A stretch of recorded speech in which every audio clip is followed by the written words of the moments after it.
Assalamualaikum warahmatullahi wabarakatuh. Halo teman-teman, perkenalkan saya Erna Aliani dari kelas 12 F2.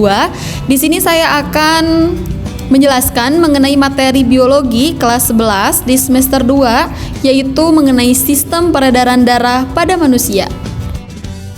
Adapun untuk materi yang akan kita bahas pada video kali ini adalah sebagai berikut. Sistem peredaran darah merupakan jaringan kompleks yang ada di dalam tubuh manusia yang dimana berperan dalam mendistribusikan darah, oksigen, serta nutrisi ke seluruh sel tubuh. Adapun fungsi utamanya meliputi transportasi oksigen dan karbon dioksida, distribusi nutrisi dan hormon, serta pengaturan suhu tubuh dan pH. Adapun sistem peredaran darah juga sangat penting loh teman-teman bagi kelangsungan hidup karena memastikan setiap sel tubuh menerima oksigen dan nutrisi yang diperlukan untuk metabolisme dan fungsi normal. Komponen utama sistem peredaran darah pada manusia meliputi darah, jantung, dan pembuluh darah, di mana darah itu terdiri dari plasma, sel darah merah, sel darah putih, dan trombosit. Plasma berfungsi sebagai medium transportasi, sementara sel darah merah mengangkut oksigen dan karbon dioksida. Yang kedua adalah jantung. Jantung merupakan organ pusat sistem peredaran darah yang terdiri dari 4 ruang, 2 atrium, dan 2 ventrikel, di mana berfungsi untuk memompa darah ke seluruh tubuh. Dan yang terakhir adalah pembuluh darah. Pembuluh darah dibedakan menjadi 3 jenis, ada arteria yang membawa darah, kayak oksigen dari jantung, ada vena yang membawa darah kayak karbon dioksida kembali ke jantung, dan ada kapiler yang menghubungkan arteri dan vena. Yang selanjutnya adalah struktur darah, dibedakan menjadi 3. Yang pertama adalah sel darah merah atau eritrosit. Sel darah merah mengandung hemoglobin yang mengikat oksigen dan mengangkutnya ke seluruh tubuh.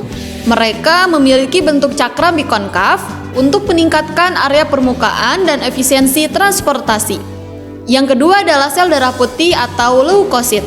Sel darah putih berfungsi dalam sistem kekebalan tubuh dan terdiri dari beberapa jenis seperti limfosit, neutrofil, dan monosit, di mana masing-masing dengan peran khusus untuk melawan infeksi. Yang ketiga adalah platelet atau trombosit. Trombosit adalah kepingan sel yang membantu dalam pembekuan darah dengan membentuk gumpalan di lokasi cedera untuk mencegah kehilangan darah. Next, yaitu fungsi jantung. Jantung itu terdiri dari 2 atrium, yaitu kiri dan kanan, yang menerima darah, dan 2 ventrikel, yaitu kiri dan kanan, yang memompa darah keluar dari jantung. Siklus jantung terdiri dari 2 fase.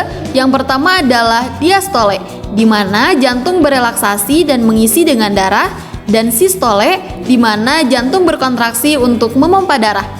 Yang terakhir, katup jantung itu berfungsi untuk mencegah aliran darah balik dan memastikan arah aliran darah yang benar dari atrium ke ventrikel dan dari ventrikel ke arteri. Jenis pembuluh darah dibedakan menjadi 3. Yang pertama ada arteri, ada vena, dan juga ada kapiler. Arteri adalah pembuluh darah yang membawa darah kaya oksigen dari jantung ke seluruh tubuh, yang memiliki dinding tebal untuk menahan tekanan tinggi. Yang kedua ada vena. Vena membawa darah kaya karbon dioksida kembali ke jantung, memiliki dinding yang lebih tipis dan dilengkapi dengan katup untuk mencegah aliran darah balik. Dan yang terakhir adalah kapiler. Kapiler adalah pembuluh darah terkecil yang menghubungkan arteri dan vena, di mana berfungsi sebagai tempat pertukaran oksigen, karbon dioksida, dan zat-zat lain antara daerah dan sel-sel tubuh. Yang selanjutnya adalah mekanisme pembekuan darah. Proses pembekuan darah dimulai dengan vasokonstriksi, diikuti dengan aktivasi trombosit yang membentuk sumbat, dan akhirnya pembentukan fibrin untuk stabilasi gumpalan. Trombosit dan faktor koagulasi berinteraksi dalam proses pembekuan, di mana trombosit membentuk gumpalan sementara faktor koagulasi yang membantu memperkuat gumpalan tersebut. Pembekuan darah yang efektif penting untuk menghentikan pendarahan dan meminimalkan kerusakan yang lebih lanjut, namun harus tetap diawasi. Gangguan pada sistem peredaran darah. Yang pertama adalah penyakit jantung. Penyakit jantung dapat mencakup penyakit arteri koroner, gagal jantung, dan aritmia yang seringkali disebabkan oleh faktor gaya hidup, genetik, atau bahkan penyakit lain. Yang selanjutnya adalah trombosit. Trombosit adalah pembentukan bekuan darah di dalam pembuluh darah, sedangkan emboli terjadi ketika bekuan tersebut terlepas dan menyumbat aliran darah di area lain, yang dapat menyebabkan kerusakan yang serius.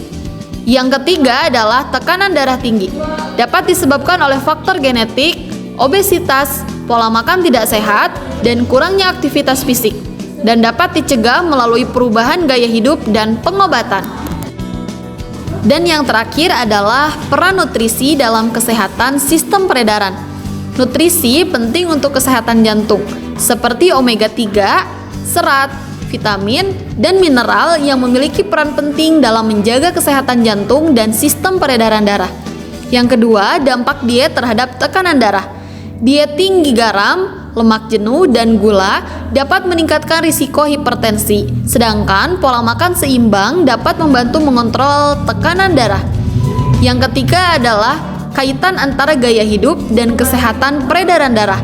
Gaya hidup aktif dan sehat, termasuk olahraga teratur dan diet seimbang, memiliki dampak positif terhadap kesehatan sistem peredaran darah. Nah, teman-teman, segitu saja materi dan pembahasan kita kali ini. Semoga dapat dipahami dan sampai jumpa. Bye-bye.